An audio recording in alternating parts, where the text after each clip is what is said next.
Good evening बच्चों। आज हम लोग यहाँ पर नीट टेस्ट सीरीज के 8th पेपर को डिस्कस करने जा रहे हैं। आई होप आप सभी का पेपर आज बहुत ही अच्छा हुआ होगा। तो चलिए हम लोग इस सेशन की शुरुआत अपने रेस्पेक्टेड सिंह सर के स्लोगन अब पढ़ने का अधिकार सबको, डॉक्टर बनने का अधिकार भी सबको के साथ करने जा रहे हैं। तो स्टार्ट करते हैं फ्रॉम क्वेश्चन नंबर 1। देखिए जो इसका क्वेश्चन नंबर 1 है वो ये है, a closed organ pipe is vibrating such that there are 10 notes, the number of overtone is which pipe is tuned. देखिए 10 हमारे नोट्स बन रहे हैं। जरा एक बार हम सिचुएशन में चलते हैं। जो हमारा क्लोज्ड ऑर्गन पाइप होता है, अगर हम इसके फर्स्ट ओवरटोन की बात करें तो सिचुएशन कुछ हमारी इस तरह से होती है। एक नोड यहां पर बना, एक नोड यहां पर बना, एंटी नोड यहां पर है, एंटी नोड यहां पर है।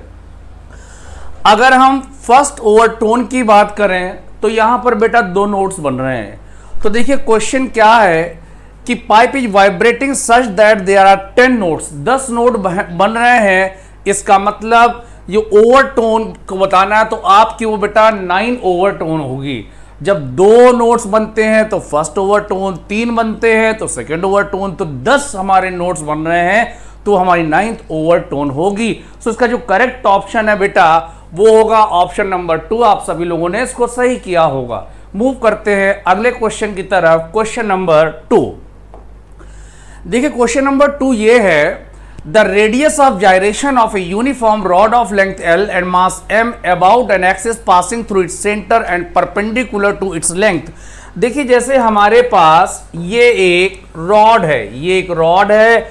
अगर हम इसके परपेंडिकुलर, इससे बाइसेक्टर से पास होने वाली एक्सिस के अबाउट इसका हम मोमेंट ऑफ इनर्शिया निकालें तो देखिए इसका मास आपको m दे रखा है। मान लो इसकी लेंथ हमारी रॉड की आपको क्वेश्चन में L के इक्वल गिवन है। हम जानते हैं इस एक्सिस के अबाउट इस रॉड का बेटा जो मोमेंट ऑफ इनर्शिया होगा वो moment of inertia I equal होता है ml स्क्वायर बाई 12 के। हमसे रेडियस ऑफ जायरेशन पूछी जा रही है तो रेडियस ऑफ जायरेशन निकालने के लिए आपको इसे m के स्क्वायर के इक्वल कर देना होगा। तो यहां से अगर आप देखेंगे के स्क्वायर की वैल्यू एल स्क्वायर बाई 12 है या के की वैल्यू हमारी एल बाई अंडर रूट 12 हो जाएगी। इसका मतलब के हमारा एल अपॉन 2 अंडर रूट 3 के इक्वल होगा। चेक कर लेते हैं कौन सा ऑप्शन सही है। तो देखिए बेटा इसका जो करेक्ट ऑप्शन है वो है option number 2। Second option is the correct option. Move करते हैं अगले क्वेश्चन की तरफ। देखिए क्वेश्चन ये है, two waves of equal amplitude and nearly similar frequencies n1 and n2 are superimposed and form beats, then beat frequency will be। देखो हम जानते हैं, हम लोग पढ़ चुके हैं कि जो बीट टाइम पीरियड होता है वो 1/n1 माइनस n2 के इक्वल होता है। ये हम लोगों ने स्टैंडिंग वेव्स में पढ़ा था। तो देखिए ध्यान से जो नंबर ऑफ बीट्स होती हैं इसमें कुछ करना ही नहीं है, सीधे फार्मूला बेस्ड क्वेश्चन आया है। जो हमारी नंबर ऑफ बीट्स हैं वो इक्वल हो जाती है n1 डिफरेंस n2 के। तो यहां पर अगर हम मोस्ट सुटेबल आंसर की बात करें तो मोस्ट सुटेबल आंसर हमारा यहां पर है 4th। मूव करते हैं अगले क्वेश्चन में। क्वेश्चन नंबर 4 देखिए, जो क्वेश्चन नंबर 4 है, जो हमारा क्वेश्चन नंबर 4 है वो क्या है From a uniform circular disc of radius r and mass 9 m, a small disc of radius r by 3 is removed। एक r by 3 रेडियस की डिस्क को बेटा यहां से रिमूव कर दिया गया है। as shown in the figure, the moment of inertia of the remaining disc about an axis perpendicular to the plane of the disc and passing through center of disc। यानी इस एक्सिस के about हमें remaining disc का moment of inertia निकालना है। देखिए अगर हम ध्यान से देखें, जो हमारी कंप्लीट डिस्क है उसका मास 9m दे रखा है। तो अगर हम बेटा मास डेंसिटी निकालें या मास पर यूनिट एरिया निकालेंगे तो वो 9m upon pi R square के इक्वल आएगा। पाई आर स्क्वायर के इक्वल आएगा। अगर जिस पोर्शन को कट किया है उस पोर्शन के मास को मैं स्मॉल m एज्यूम करूं, तो बेटा स्मॉल m, इसके मास को मैंने स्मॉल m एज्यूम कर लिया, तो स्मॉल m हमारा इक्वल होगा 9m upon pi R square into pi R square by 9, क्योंकि उसकी रेडियस जो है बेटा आपकी r/3 के इक्वल है। तो यहां से 9 से 9 जाएगा, पाई आर स्क्वायर से पाई आर स्क्वायर जाएगा, इसका मतलब इसकी वैल्यू आ गई कैपिटल M के बराबर। अब देखो ये जो डिस्क है, अगर इस डिस्क का इसकी अपनी एक्सिस के अबाउट मोमेंट ऑफ इनर्शिया मैं I मानूं, तो वो मोमेंट ऑफ इनर्शिया जो हमारा I1 है वो इक्वल हो जाएगा mr स्क्वायर बाई 2 से mr/3 का होल स्क्वायर डिवाइडेड बाई 2 कर देंगे, तो बेटा ये mr स्क्वायर बाई 18 के इक्वल आ जाएगा।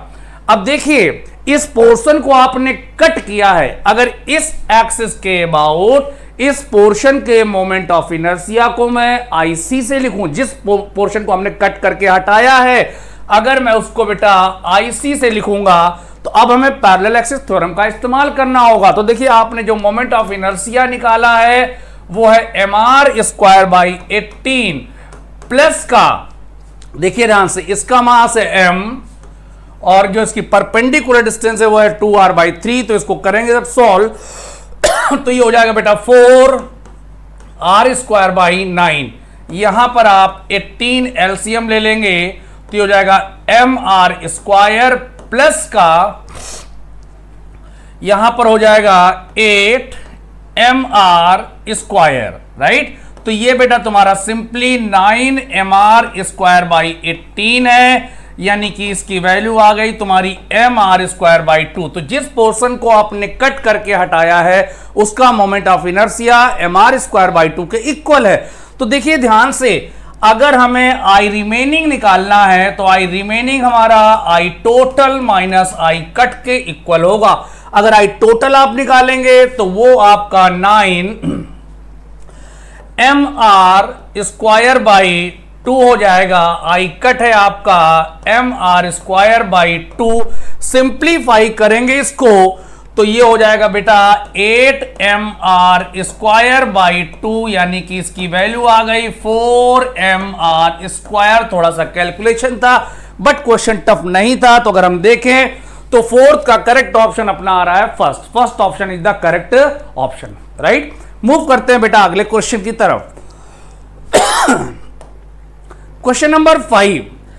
In the vibration of a string, 2 points are in between two successive antinodes. The phase difference between these two particles will be. इन दो particles के बीच का फेज डिफरेंस क्या होगा? देखिए भैया, अगर हम दो सक्सेसिव नोड्स की बात करें, इस तरह से अगर हम बात करें तो दो सक्सेसिव एंटीनोड्स, एक एंटीनोड मान लो ये है, एक एंटीनोड ये है, तो फेज डिफरेंस की बात कर रहे हैं। अगर पार्टिकल हमारा यहां पर कहीं पर है, दो पार्टिकल, तो इनके बीच का फेज डिफरेंस 0 हो जाएगा, और एक इधर है और एक पार्टिकल इधर है, तो इनके बीच का फेज डिफरेंस हमारा पाई डिग्री हो जाएगा। यानी कि हम ये कह सकते हैं कि दो पार्टिकल्स हैं, दो सक्सेसिव एंटीनोड के बीच में, उनके बीच का फेज डिफरेंस हमारा 0 भी हो सकता है, पाई भी हो सकता है। तो जो करेक्ट ऑप्शन है, अगर इसके करेक्ट ऑप्शन की बात करें तो बोथ 1 and 2 आर पॉसिबल, दोनों पॉसिबिलिटीज हैं। मूव करते हैं अगले क्वेश्चन की तरफ। Question number 6। देखिए क्वेश्चन नंबर जो 6 है ये भी बहुत आसान सा क्वेश्चन है। Two circular disc have masses in the ratio m1, mass का रेशियो बेटा दे रखा है m1 बाई m2 आपको दे रखा है 1:2, and diameters in the ratio 2:1।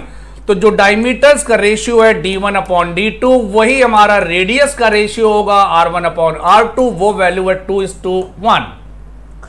अब देखिए हम जानते हैं किसी भी एक्सिस के अबाउट, सिमिलर एक्सिस के अबाउट, दोनों डिस्क का मोमेंट ऑफ इनर्शिया जो होगा आई हमारा कह सकते हैं हम कि वो mr स्क्वायर बाई 2 होता है, या आई प्रोपोर्शनल है mr स्क्वायर के।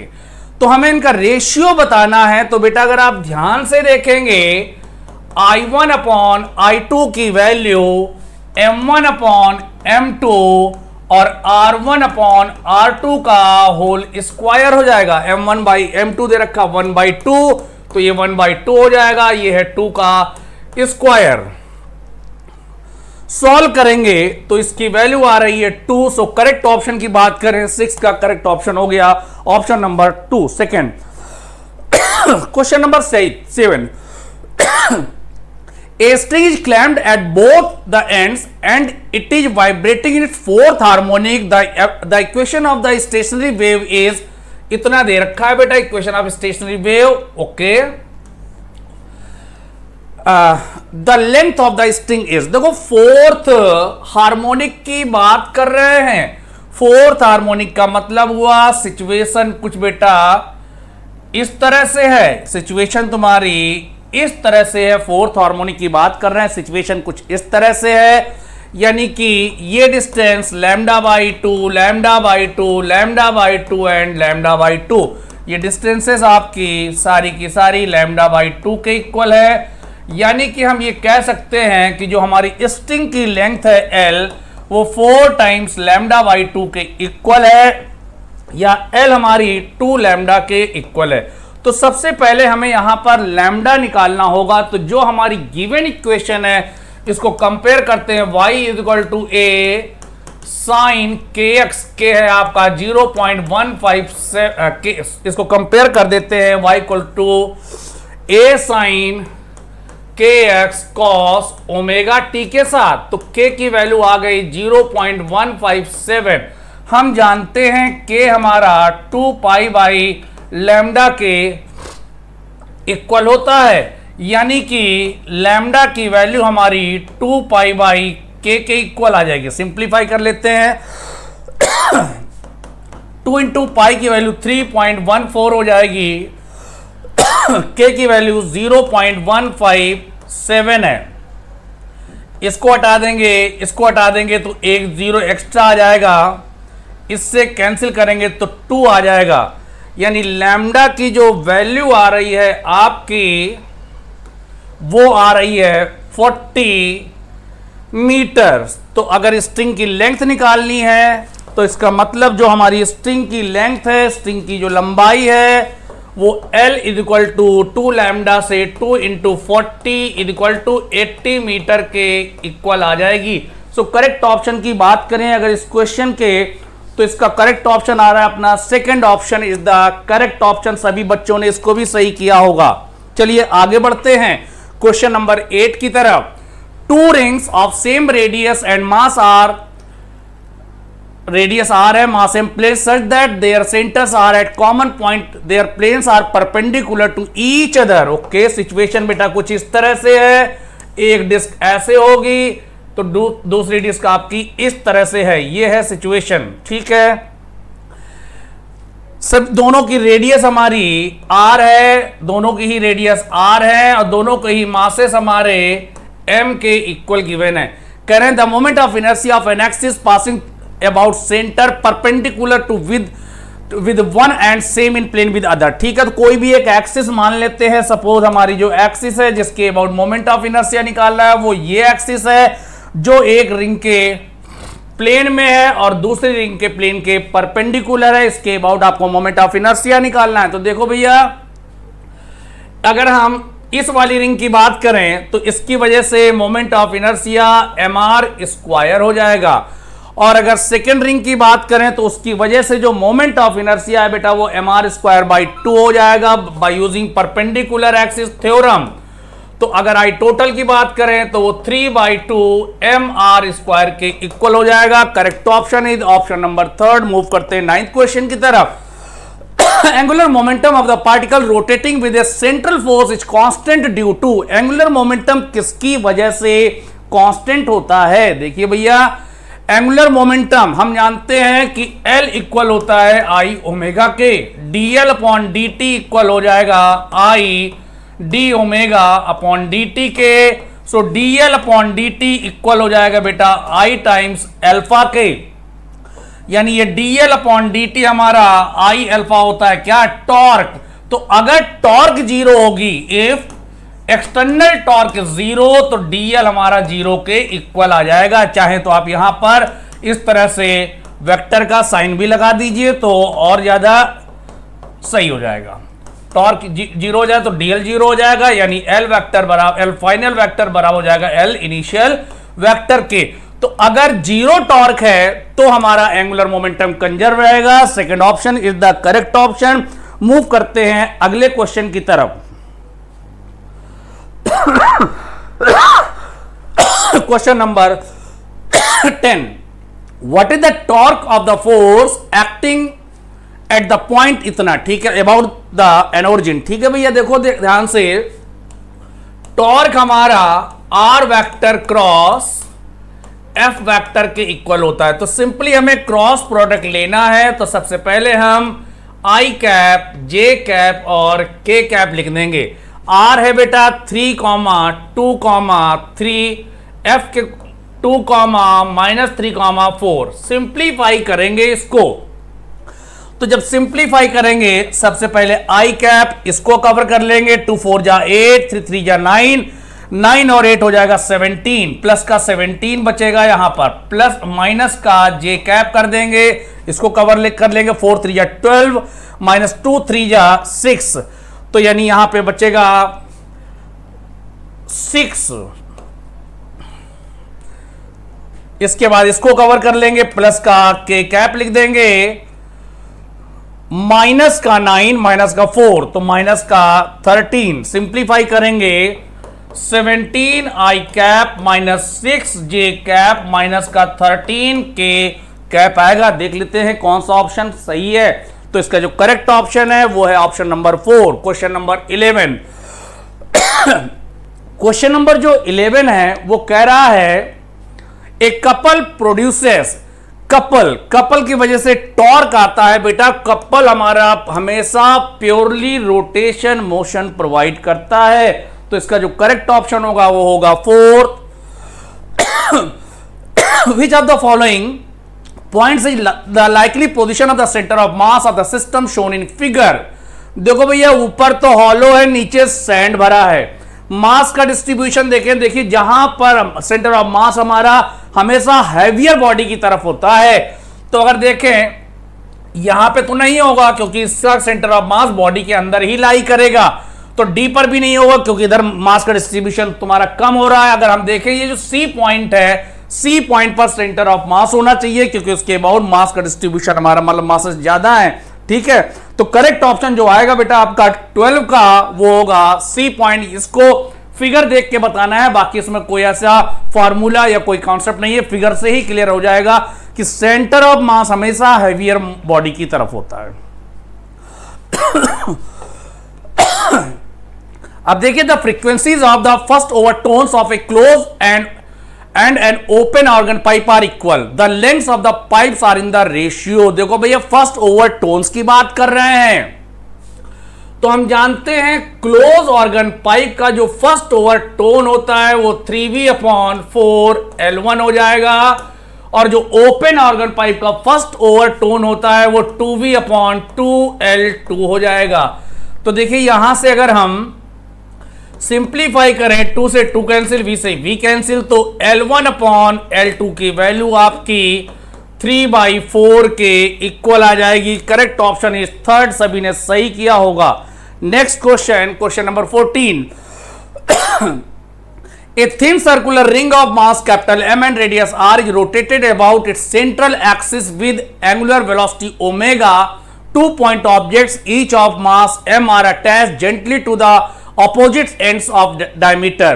Okay, the angular velocity of the ring is, देखिए भैया ध्यान से, जैसे ये रिंग है इसका मोमेंट ऑफ सॉरी इसकी रेडियस R है, इसका मास M है।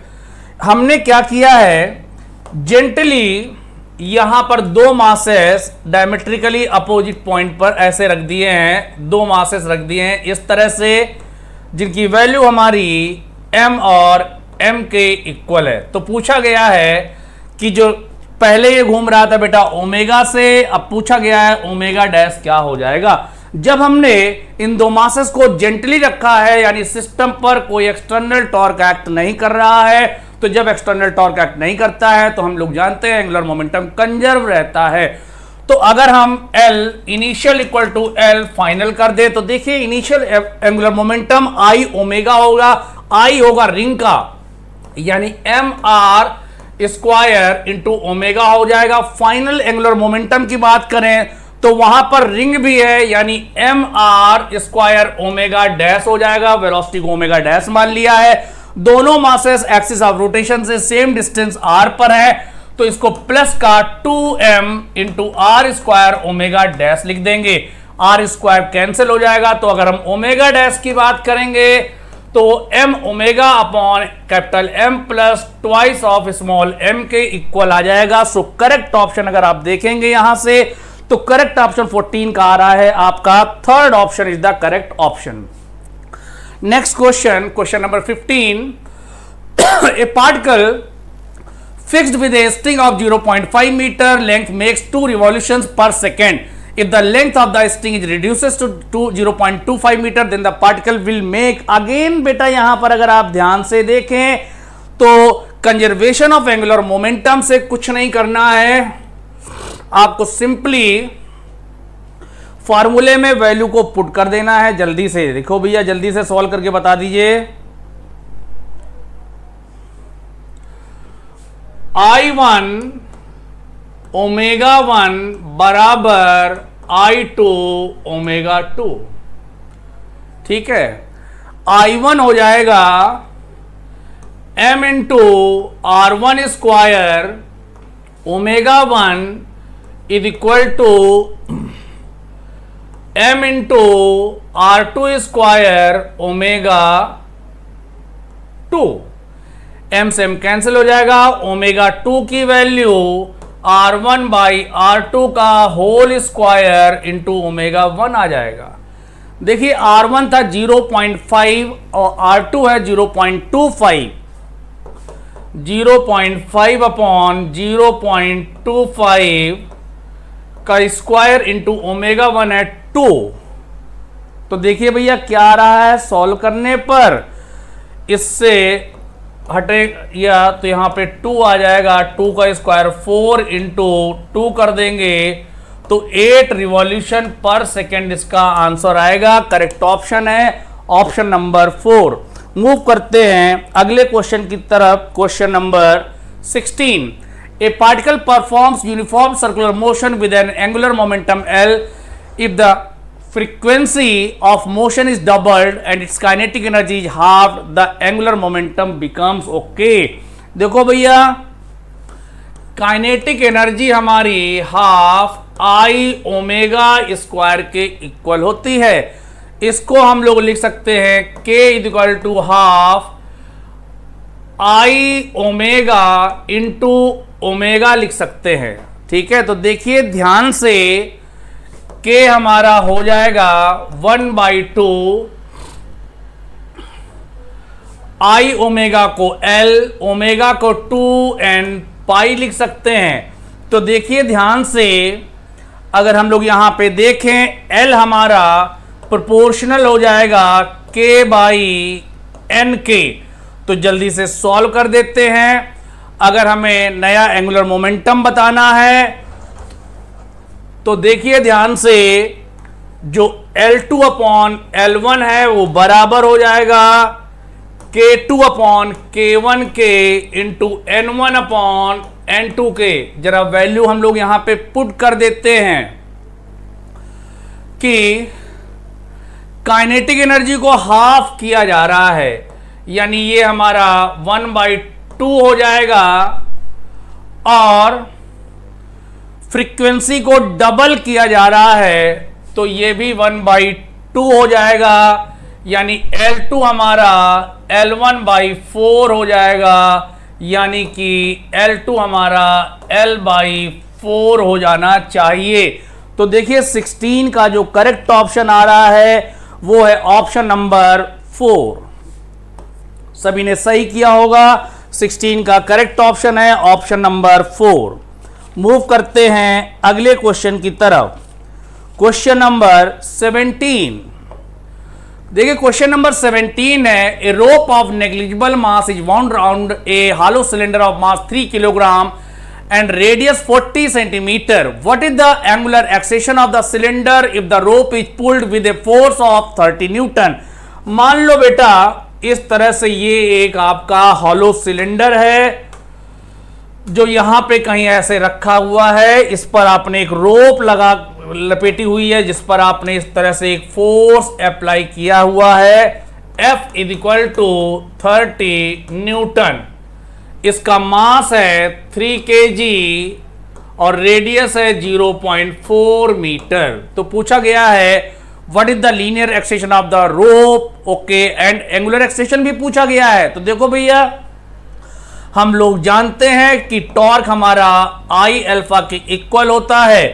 टॉर्क होता है फोर्स और फोर्स की एक्सिस ऑफ रोटेशन से परपेंडिकुलर डिस्टेंस का प्रोडक्ट, यानी कि ये हो जाएगा 30 इंटू 0.4। मोमेंट ऑफ इनर्शिया निकालेंगे हॉलो सिलेंडर का तो mr स्क्वायर हो जाएगा, यानी m इंटू m की वैल्यू हम लोग पुट कर देते हैं यहां पर, m हमको दे रखा है तो m की जगह हम लोग 3 kg पुट कर देते हैं, r स्क्वायर करेंगे तो 0.4 का स्क्वायर कर देंगे, अल्फा कर देंगे। देखिए इससे ये कैंसिल हो जाएगा, 3 से यहां पर 10 आ जाएगा, यानी 10 अपॉन 0.4 हमारा अल्फा के इक्वल आ जाएगा। ठीक है भैया, तो यहां से ये पॉइंट हटाएंगे, 0 लगाएंगे, यानी कि अल्फा की वैल्यू 25 रेडियन पर सेकेंड स्क्वायर आ जाएगी। इसकी वैल्यू आपकी 25 रेडियन पर सेकेंड स्क्वायर आ जाएगी। ये तो आ गया अल्फा।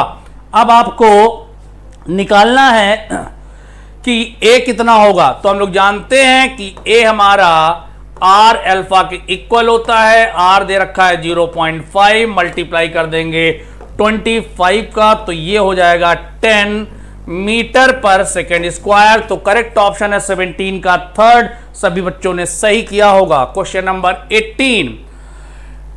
18 है, transverse wave travel through air in an organ pipe. यहां पर बेटा इसकी जगह आपको लॉन्गिट्यूडिनल करना चाहिए क्योंकि लॉन्गिट्यूडिनल वेव हमारी ट्रेवल करती हैं, right. Air possesses only volume elasticity, बिल्कुल सही बात है, एयर के पास केवल वॉल्यूम इलास्टिसिटी होती है, लेकिन दोनों का आपस में कोई रिलेशन नहीं है।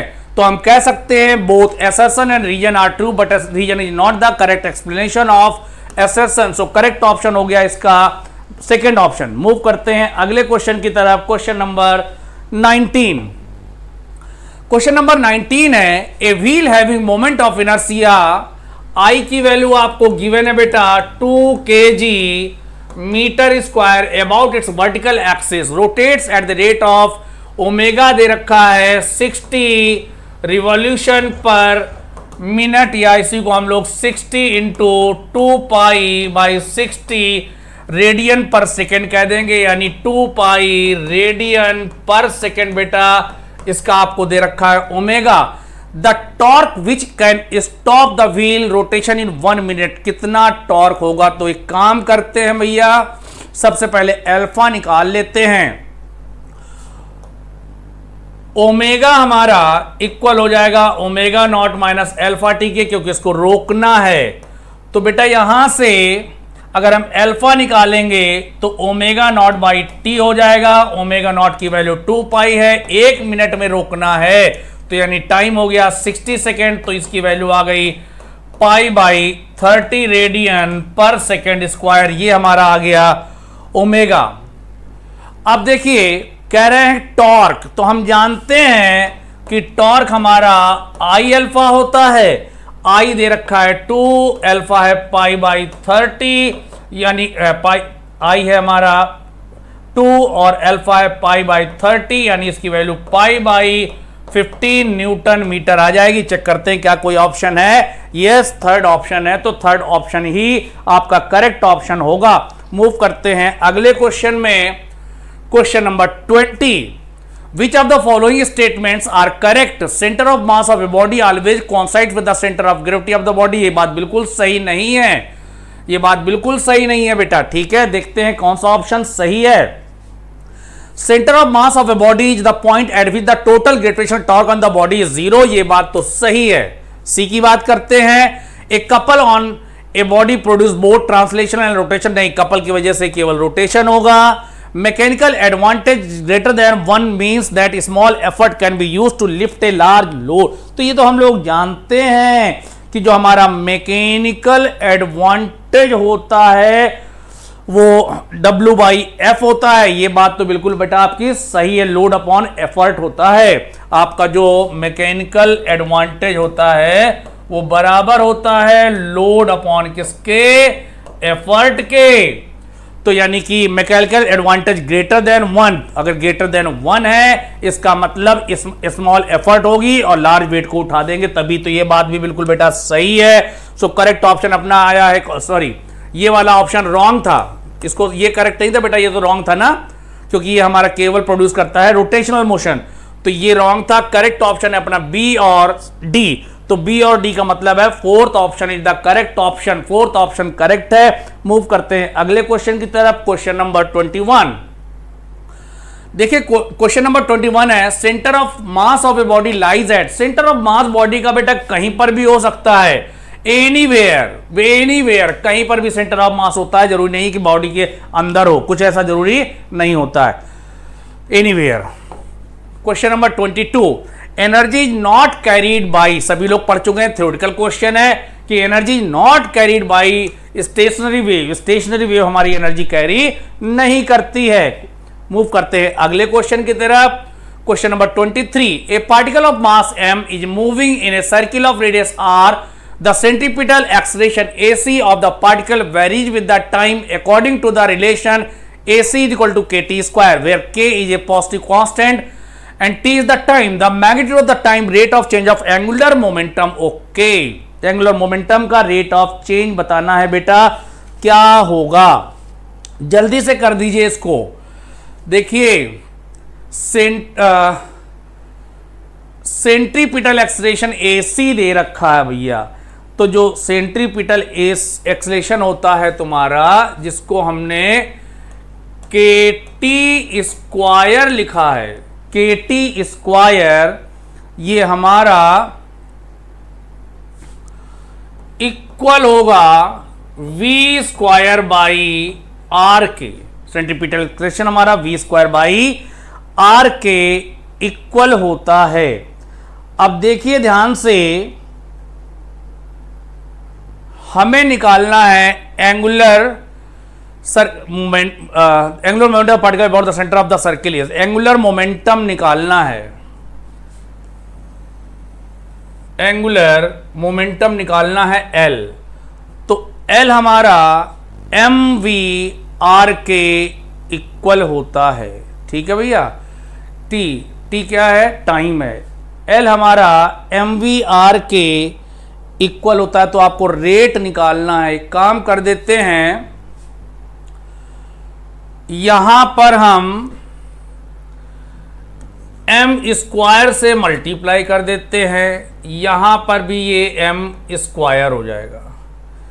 यहां पर हम r स्क्वायर से मल्टीप्लाई कर देते हैं, तो नीचे ये क्यूब बदल जाएगा। v वेलोसिटी से मूव कर रहा है, r है रेडियस, m है मास। तो अगर हम देखें तो हमारा जो m square v square r square है, ये m स्क्वायर के r क्यूब t स्क्वायर के इक्वल है। ये एंगुलर मोमेंटम है l स्क्वायर, जो कि m स्क्वायर के r क्यूब t स्क्वायर के इक्वल है। दोनों साइड का स्क्वायर रूट ले लेते हैं, तो L की वैल्यू अंडर रूट के अंदर m स्क्वायर के r cube t square root से बाहर आ गया। रेट निकालना है, यानी हमें dl अपॉन dt निकालना है। तो dt अपॉन dt 1 हो जाएगा, जो कि अंडर रूट के अंदर m स्क्वायर के r क्यूब के इक्वल आ जाएगा। देखिए चेक करिए क्या कोई ऑप्शन मैच कर रहा है। m स्क्वायर के R cube second option match कर रहा है। मूव करते हैं अगले क्वेश्चन की तरफ। Question number 24, find the centre of mass of this find the centre of mass of this equilateral triangle have arm of 1 metre. Okay, O is at the origin. तो देखो भैया सेंटर ऑफ मास निकालना है, ठीक है, equilateral triangle है। देखिए ध्यान से, साइड 1 है, ये एंगल 60 डिग्री है, तो ये डिस्टेंस हो जाएगी cos 60 का मतलब 1/2, और ये डिस्टेंस हो जाएगी sin 60। sin 60 का मतलब हो गया √3/2। तो जरा हम इसका सेंटर ऑफ मास निकालें। अगर आप सेंटर ऑफ मास का एक्सियम निकालेंगे तो देखिए 1 × 0 हो जाएगा, प्लस 2 × 1 हो जाएगा, प्लस 3 × 1/2 हो जाएगा, divided by m1 + m2 + m3 करेंगे तो 1 + 2 + 3 हो जाएगा, 1 + 2 + 3 हो जाएगा अगर डिवाइड करेंगे। इसका मतलब हो गया, जल्दी से सॉल्व करो बेटा, क्या आ रहा है। हेलो, बोल बोल।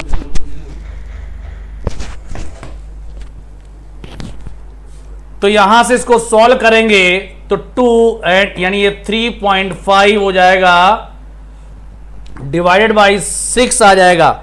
ऐसा कोई ऑप्शन तो बेटा यहां पर दिखाई नहीं दे रहा है भैया, ठीक है ना, ऐसा कोई ऑप्शन तो यहां पर दिखाई नहीं दे रहा है। इसको हटाएंगे तो 0 आ जाएगा, 5 से काटेंगे 7/12 आ जाएगा, यानी 7/12 यहां पर भी है, यहां पर भी है, ये बात तो मैच कर रही है।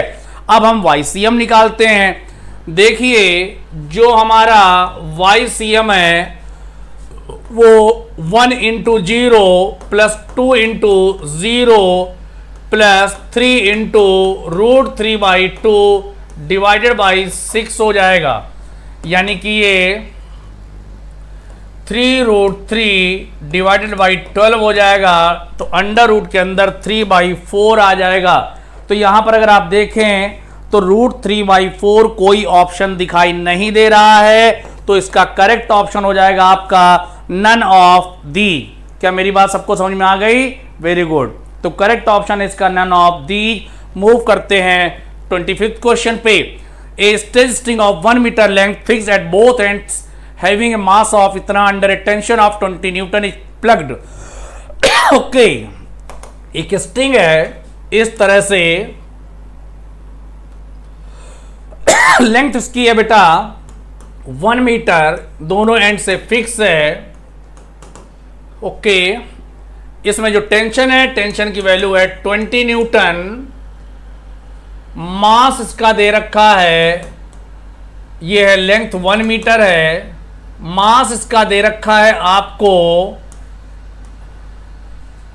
5 × 10⁻⁻⁴ kg। तो कह रहे प्लग किया गया है यहां से, अगर इसकी लेंथ 1 है तो यानी यहां से हमने 25 सेंटीमीटर पर प्लग किया है।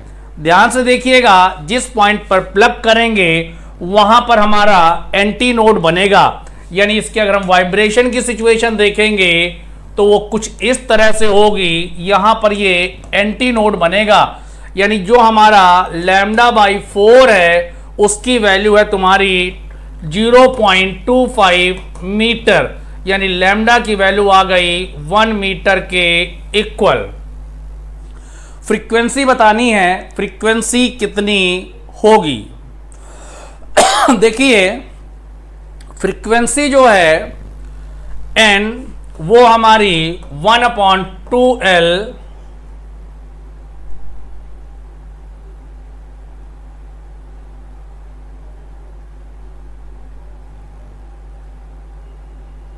एक काम करते हैं, इसकी हम वेलोसिटी निकाल लेते हैं। सबसे पहले वेलोसिटी निकालोगे तो वेलोसिटी की वैल्यू आती है अंडर रूट के अंदर T/μ, या अंडर रूट के अंदर T कितना है 20 न्यूटन, म्यू होता है मास पर यूनिट लेंथ, मास है 5 × 10⁻⁻⁴, लेंथ है 1 मीटर। ठीक है, इसको सॉल्व करेंगे तो ये बेटा 2 × क्योंकि 5 से काटेंगे 4 आएगा, स्क्वायर रूट से बाहर लेंगे तो ये 100 आएगा, यानी v की वैल्यू आ रही तुम्हारी 200 मीटर पर सेकंड आ रही है v।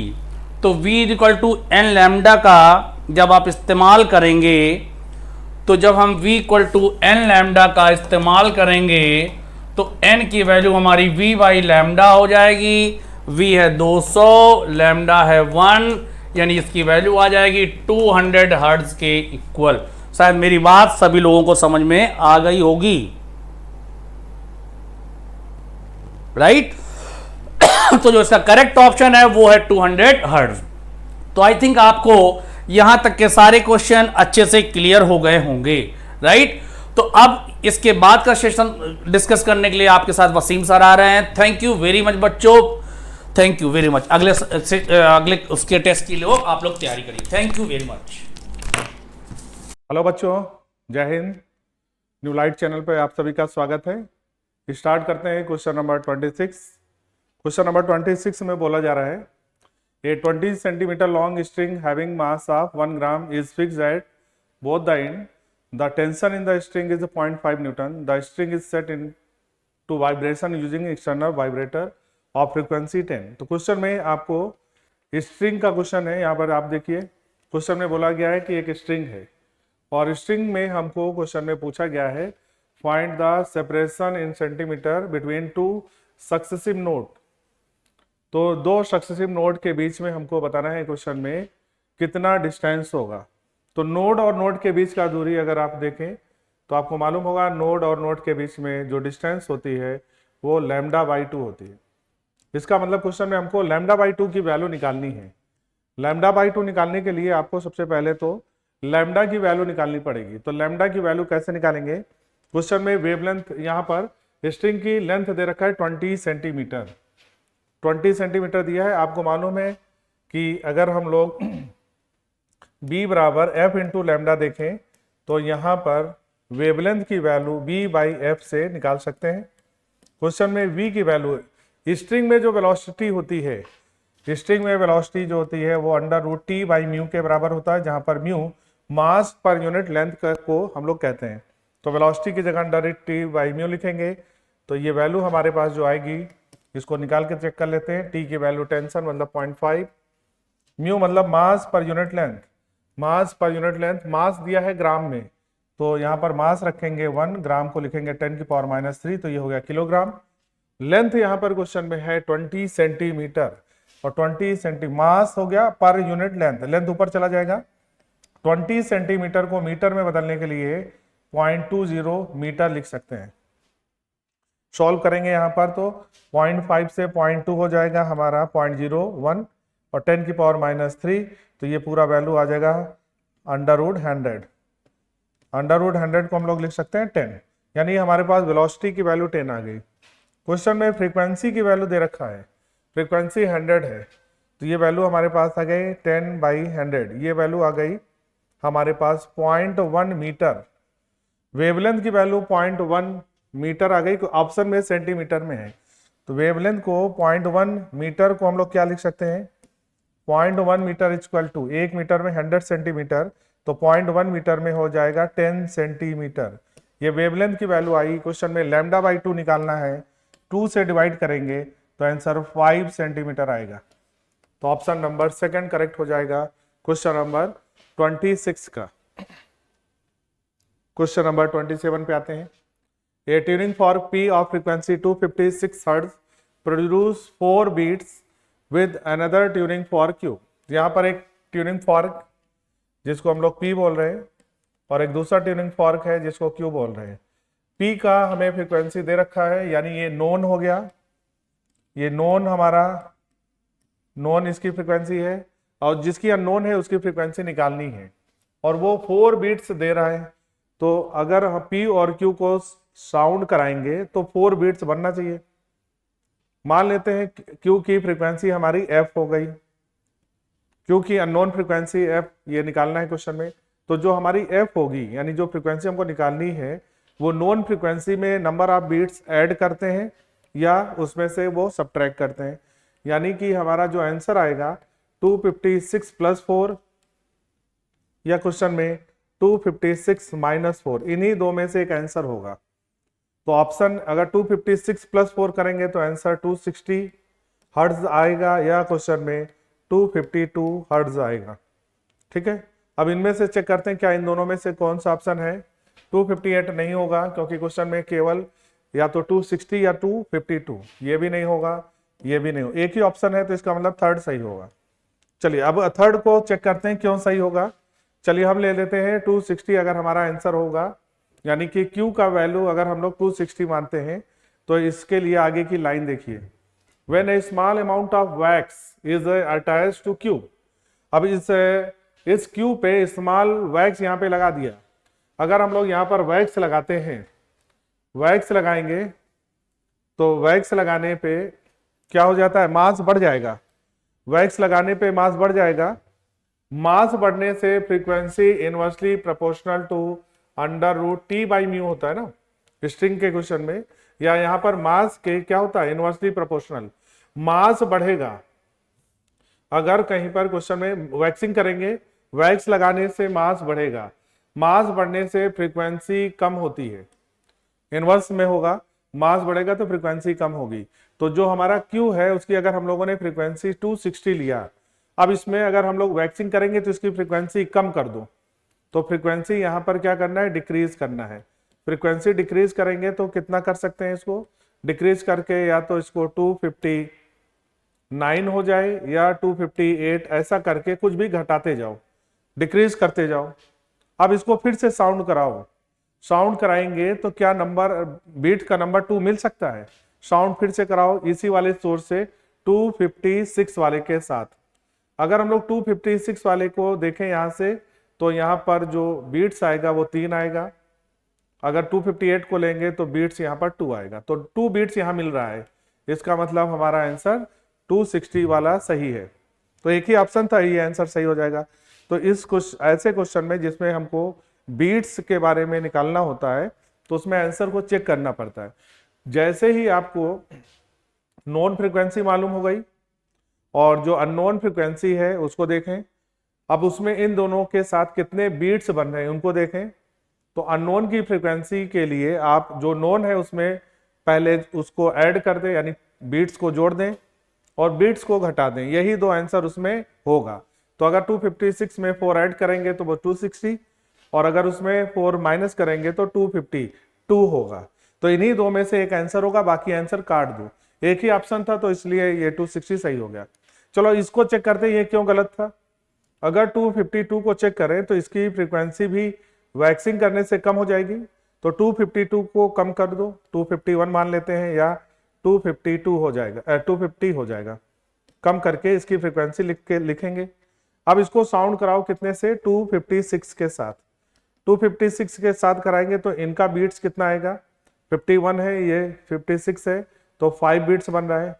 इसके साथ अगर साउंड कराएंगे तो यहाँ पर 6 बीट बन रहा है, यानी यहाँ पर बीट्स बढ़ गए, यानी यहाँ पर बीट्स 2 नहीं मिल पाएगा, 5 से ज्यादा बीट्स आएगा। 5 आ सकता है, 6 मिल सकता है, 7 मिल सकता है, 8 मिल सकता है।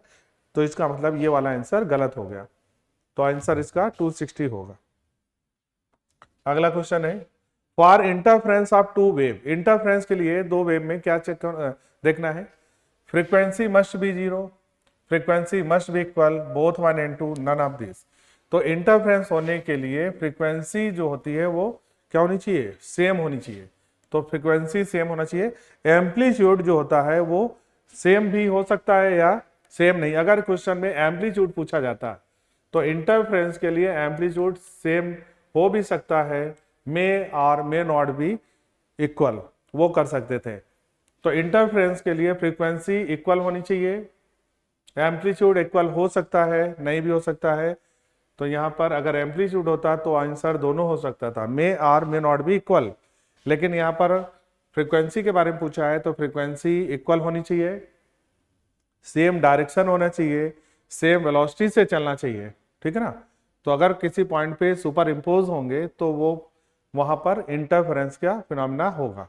तो एम्पलीट्यूड बस केवल डिफर करना चाहिए। अगर 2 वेव की एम्पलीट्यूड डिफर करेंगे, फ्रीक्वेंसी सेम होना चाहिए, वेवलेंथ सेम होना चाहिए और वेलोसिटी दोनों की सेम हो, सेम डायरेक्शन में अगर चलेंगे तो इंटरफेरेंस फिनोमेना होगा। Beats are produce by two wave. अब तुम्हें क्वेश्चन में दे रखा है कि y1 एक इक्वेशन है alpha sign 2000 omega pi T, और y2 की इक्वेशन डिस्प्लेसमेंट इक्वेशन है अल्फा साइन 2008 पाई टी। अगर आप इसमें देखें ध्यान से, बीट्स पूछा गया है, नंबर ऑफ बीट्स। बीट्स क्या होता है, या नंबर ऑफ बीट्स अगर हमको निकालना हो, बीट्स बोलते हैं फ्रीक्वेंसी डिफरेंस को। नंबर ऑफ बीट्स या बीट्स को बोलेंगे फ्रीक्वेंसी डिफरेंस। तो अगर हम लोग इन दोनों में फ्रीक्वेंसी का डिफरेंस लिखें पर सेकंड में, तो वो हमारा नंबर ऑफ बीट्स आएगा। बीट्स निकालने के लिए आप फ्रीक्वेंसी को ध्यान से देखें, तो अगर हम लोग फ्रीक्वेंसी को देखें इक्वेशन में, तो ये हमारा ये वाली टी का जो कोफिशिएंट है ये हमारा ओमेगा 1 कहलाएगा। टी के आगे वाली सारी वैल्यू यहाँ पर ओमेगा, इसको हमने ओमेगा 2 माना। यानी अगर इन दोनों को देखें तो ये ओमेगा 1 की वैल्यू है, ये ओमेगा 2। ओमेगा में डिफरेंस कितना है एंगुलर फ्रीक्वेंसी में, तो दोनों का डिफरेंस 2000 पाई माइनस 2008 पाई, दोनों का डिफरेंस करेंगे तो 8 पाई आ गया। ओमेगा बराबर होता है 2 पाई एफ, तो इसको हम लोग लिख सकते हैं 2 पाई डेल्टा एफ, ये डेल्टा ओमेगा है ना, तो डेल्टा एफ लिखेंगे बराबर 8 पाई। 2 पाई से 8 पाई कट जाएगा, 4 टाइम्स आएगा। डेल्टा एफ को ही हम लोग बोलेंगे फ्रीक्वेंसी डिफरेंस, जिसको बोल रहे हैं वही है हमारा नंबर ऑफ बीट्स। तो कितने बीट्स बनेंगे, 4 बीट्स। करेक्ट आंसर होगा थर्ड, तो इसका आंसर थर्ड करेक्ट हो जाएगा। चलिए अगला करते हैं क्वेश्चन नंबर 30 को। यहां पर क्वेश्चन में एक इक्वेशन स्टैंडिंग वेव की इक्वेशन दे रखी है या स्टेशनरी वेव की इक्वेशन दे रखा है। डिस्टेंस बताना है नोड और एंटी नोड के बीच में। नोड एंटी नोड के बीच में कितना डिस्टेंस होता है, तो ये वैल्यू आती है λ/4। यानी क्वेश्चन में हमको λ/4 निकालना है। तो क्वेश्चन में लैम्डा कैसे निकालेंगे, इक्वेशन आप देखो ध्यान से, y बराबर है 4 sine pi x by 15 cos 96 pi T. तो अगर यहां पर आप ध्यान से देखें तो लैम्डा निकालने के लिए हमें k का वैल्यू चाहिए, तो k यहां पर होता है x का कोफिशिएंट। तो ये x के पहले जो लिखा होगा वो हमारा k होगा। तो यहां पर अगर आप देखें ध्यान से तो k का वैल्यू हमारा पाई बाई 15 होगा। आपको मालूम है k को हम लोग क्या लिख सकते हैं, 2 पाई बाई लैम्डा।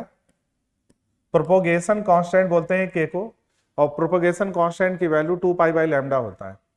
तो 2 पाई बाई लैम्डा बराबर हो गया पाई बाई 15।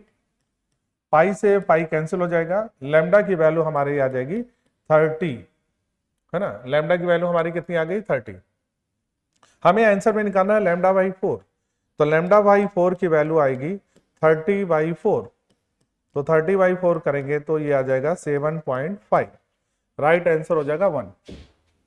अगर क्वेश्चन होता है कि नोड और नोड के बीच का दूरी निकालो, या एंटी नोड के बीच का दूरी निकालो, तो λ/2 करते तब आंसर आता 15। चलिए अगला करते हैं क्वेश्चन नंबर 31। 31 में बोला गया है a wave represented by given equation. यहां पर इक्वेशन दे रखा है y बराबर अल्फा कॉस kx माइनस का omega T is superimpose to another wave to form stationary wave. Stationary wave बना रही है। आपको मालूम है क्वेश्चन में बोला गया है x = 0 पे नोड बन रहा है। तो अगर हम लोग यहाँ पर देखें, अगर स्टैंडिंग वेव को देखें, तो स्टैंडिंग वेव में अगर मान लो ये वेव हमारी, ये वेव ऐसे जा रही है, तो इसका मतलब है कि जहां पर नोड मिलेगा, जहां पर x बराबर 0 बन रहा है ना, यहां पर ये इसको हम लोग, यहां पर इन्होंने बोला x = 0 पे नोड बन रहा है, तो यानी कि ये पॉइंट नोड का होना चाहिए। तो आपको मालूम स्टैंडिंग वेव मान लो ये जा रही है, तो स्टैंडिंग वेव में यहां पर टकराएगी, टकरा के जहां पर क्रस्ट बनता है वहां पर ये वाला वेव कुछ ऐसा बनेगा, ठीक। तो ये हमारा रिफ्लेक्टेड वेव है। क्वेश्चन में रिफ्लेक्टेड वेव के बारे में पूछा गया है। ये हमारा इंसिडेंट वेव है। तो इंसिडेंट वेव है, x बराबर 0 पे अगर नोड होगा तो इसका मतलब ये रिजिड एंड से, ये जो हमारा एंड होगा वो रिजिड एंड से टकरा रहा है।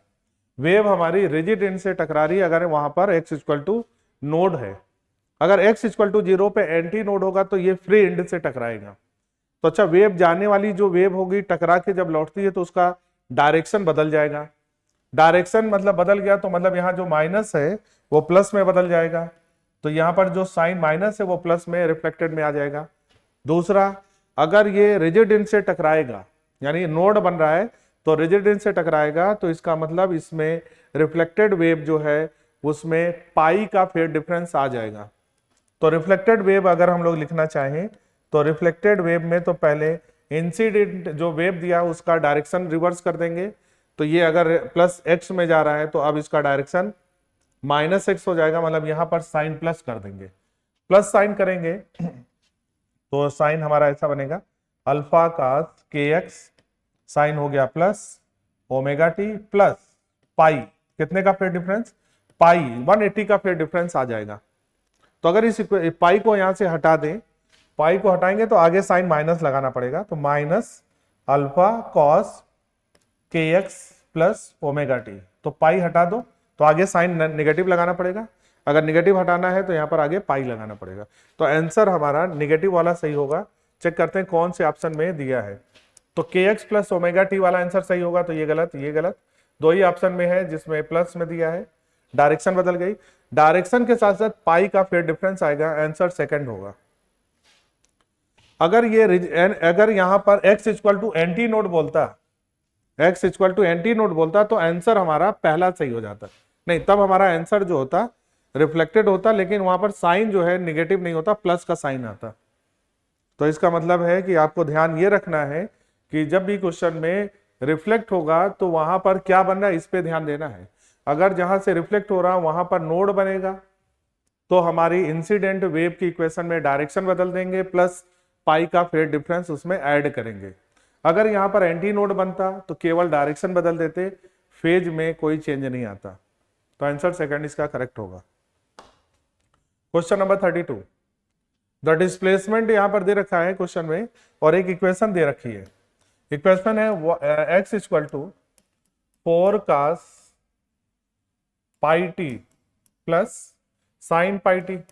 अगर आप इसको ध्यान से देखें तो ये हमारी दो प्रोग्रेसिव वेव का, ये यहां पर दो प्रोग्रेसिव वेव सुपर इंपोज हो रही हैं। तो इस इक्वेशन को ऐसे भी लिख सकते हैं, अगर 4 का अंदर मल्टीप्लाई करें, 4 cos pi T plus 4 sine pi T. तो अगर आप ध्यान से देख रहे होंगे तो यहां पर देखिए ये हमारी एक वेव हो गई प्रोग्रेसिव वेव और एक दूसरी वेव हो गई। तो अगर इस वेव का डिस्प्लेसमेंट y1 लिख लें और डिस्प्लेसमेंट इस वेव का y2 लिखें तो आपको दिख रहा होगा कि यहाँ पर एक इक्वेशन हमारी y1 की इक्वेशन ऐसे लिख सकते हैं 4 cos पाई टी, और y2 की जो इक्वेशन है हमारी वो है 4 sin पाई टी। ठीक है ना। अब क्वेश्चन में बोला गया है कि एम्पलीट्यूड बताना है। एम्पलीट्यूड बताने के लिए आपको सबसे पहले क्या देखना होगा कि हमारा इंडिविजुअल एम्पलीट्यूड कितना है। तो दोनों वेव का जो एम्पलीट्यूड है इसका 4 है, इसका भी 4 है। तो रिजल्टेंट वेव का जो एम्पलीट्यूड आता है उसका फार्मूला होता है अंडर रूट a1 का स्क्वायर प्लस a2 का square plus 2a1 a2 cos 5।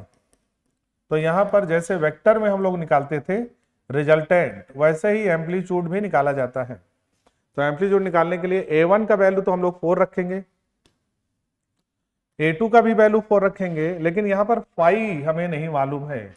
तो सबसे इंपॉर्टेंट है कि अगर वेव दिया है, दो प्रोग्रेसिव वेव सुपर इंपोज हो रही हैं, तो उनके बीच में फेज डिफरेंस कितना है, कैसे निकालेंगे। तो जो हमारी इंडिविजुअल वेव है, ये हमारी एक इंडिविजुअल वेव, ये हमारी दूसरी इंडिविजुअल वेव, इन दोनों वेव को देखेंगे, दोनों में साइन, यानी कि यहाँ पर अगर कॉस है तो नीचे भी कॉस होना चाहिए। दोनों में, अगर दोनों में कॉस होगा तो फेज डिफरेंस निकालेंगे, या दोनों में साइन होना चाहिए तो फेज डिफरेंस निकालेंगे। अगर ऐसा नहीं है, ऐसा नहीं है, जैसे इस वाले क्वेश्चन में ये कॉस की इक्वेशन है, ये साइन की। कॉस अगर साइन की इक्वेशन देखेंगे तो कॉस वाली इक्वेशन में हम लोग कॉस साइन को एक वैल्यू को बदलना पड़ेगा। तो हम लोग कॉस वाली इक्वेशन को चेंज करेंगे, और कॉस वाली इक्वेशन को चेंज करने के लिए हम कॉस की इक्वेशन में पाई बाई 2 ऐड करेंगे।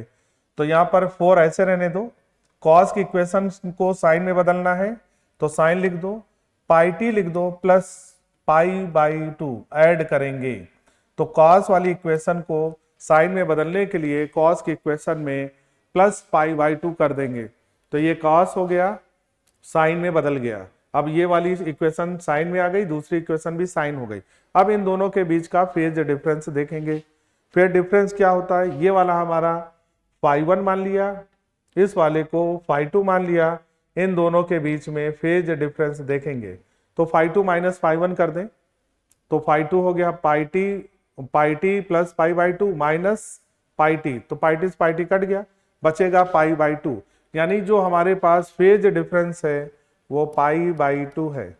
और कॉस पाई बाई 2 का वैल्यू यानी कॉस 90 का वैल्यू 0 होता है तो ये पूरा वैल्यू 0 हो जाएगा। रिजल्टेंट एम्पलीट्यूड आएगा 4 का स्क्वायर प्लस 4 का स्क्वायर, अंडर रूट में आएगा ये वैल्यू, तो ये वैल्यू आ जाएगा 4√2। तो 4√2 इसका राइट आंसर होगा थर्ड। चलिए अगला करते हैं question. A steel rod of 100 centimetre long is clamp eight middle. एक स्टील का रॉड है, मान लेते हैं ये रॉड है हमारा, इसको 20 से 20 में क्लैंप कर दिया, तो ये स्टील रॉड है, यहाँ पर 20 में क्लैंप कर दिया, 20 में क्लैंप कर दिया मतलब यहाँ पर इसको यहाँ पर लगा दिया ऐसे। अब क्या होगा, द फंडामेंटल फ्रीक्वेंसी, ये 100 सेंटीमीटर का था, 100 सेंटीमीटर का रॉड है, longitudinal vibration of rod are given to, अब इसमें फ्रीक्वेंसी देखेंगे तो देखो जहां पर यहां पर अगर ये क्लैंप हो गया तो यहाँ नोड बनेगा, तो ये ऐसे जाएगा वेव, ऐसे जाएगा, ऐसे जाएगा, ये तो ये हमारा एंटी नोड, यहाँ पर नोड बीच में आ जाएगा, यहाँ पर एंटी नोड आएगा। तो आप देखो तो एंटी नोड के बीच की दूरी ये होती है हमारी लैम्डा बाई 2, यानी ये पूरी दूरी हमारी लैम्डा बाई 2 आ जाएगी। अब लैम्डा बाई 2 की वैल्यू 100 सेंटीमीटर के बराबर हो गई, तो लैम्डा बाई 2 बराबर 100 सेंटीमीटर, या इसको मीटर में लिखें, अगर 100 सेंटीमीटर लिखा है तो इसको 1 मीटर लिख सकते हैं। लैम्डा की वैल्यू कितनी आ जाएगी, 2 मीटर। लैम्डा की वैल्यू हमारे पास 2 मीटर आ गई। क्वेश्चन में फ्रीक्वेंसी दे रखी है, what is the speed. Speed का फार्मूला होता है b बराबर f इंटू लैम्डा। f की वैल्यू क्वेश्चन में 2.53 किलो हर्ट्ज है, किलो हर्ट्ज है यहाँ पर, और लैम्डा की वैल्यू 2 है, तो इसका डबल कर दें केवल, 2 3 जा 6, 2 5 जा 10 और 2 2 जा 4, तो 5.06 इंटू 10 की पावर 3, 10 की पावर 3 हटा दो तो ये वैल्यू किलो, और वेलोसिटी है मीटर पर किलोमीटर पर सेकंड में आंसर आ जाएगा। ऑप्शन हो जाएगा फर्स्ट, पहला आंसर आ जाएगा। चलिए अगला करते हैं question number 34। A pipe of length 80 centimetre is close from one and.